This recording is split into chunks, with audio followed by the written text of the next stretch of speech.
नमस्कार, रामकृष्णारी माझ्या चॅनलवर तुमचे स्वागत आहे। माझे नाव लक्ष्मी। आज मी तुमच्यासमोर भगवद्गीता अध्याय सारांश घेऊन येत आहे। भगवद्गीता अध्याय 18 मोक्ष संन्यास योग। अध्यायाचा सारांश। जो सर्व प्राणी मात्राच्या ठिकाणी एकच ईश्वर तत्व जाणतो त्याला खरा सात्विक ज्ञानी म्हणतात। श्लोक 13-20।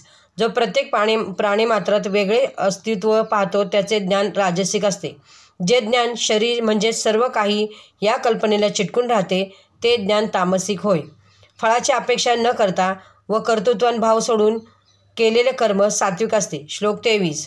राजसिक कर्म म्हणजे जिथे फळाची अपेक्षा आणि आसक्ती असते।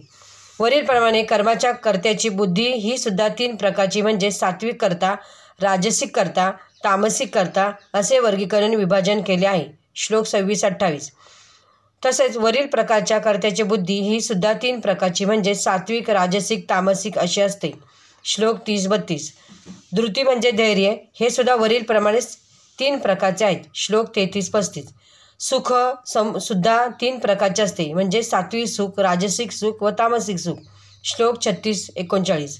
तुझे कर्तव्य हीच तुझी पूजा आहे होय आणि परमेश्वर हा तुझा कर्तव्य कर्मातच आहे हे जाणून कर्म केल्याने सर्वोच्च स्थिती परमावस्था प्राप्त होते। श्लोक 46। म्हणून प्रत्येकाचे कर्म हे त्याची पूजाच आहे। तुझे कर्म तू पूर्ण समाधानाने कर। श्लोक 47-48। अशक्त बुद्धी ठेवल्याने तू नैकर्म सिद्धीस प्राप्त होशील। श्लोक 49। सर्व गोष्टींचा सारांश असा की सात्विक गुणांनी परमेश्वराचे ध्यान केल्याने व तसे आचरण केल्याने तुला ब्रह्मप्राप्तीची योग्यता। श्लोक 50-55। त्याला शाश्वतपद व परमशांती मिळते। श्लोक 56-66। हे ज्ञान तू सर्वांना सांग आणि माझा प्रिय हो। श्लोक 68-69। अर्जुन, आपण म्हणतो की माझा भ्रम नष्ट झाला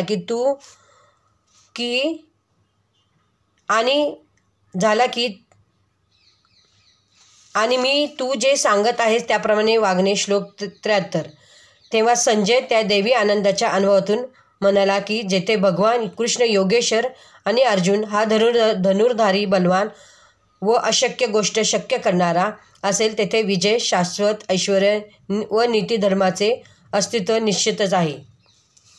रामकृष्णारी, तुम्हाला हा व्हिडिओ आवडला असेल तर लाईक करा, शेअर करा। रामकृष्णारी, धन्यवाद।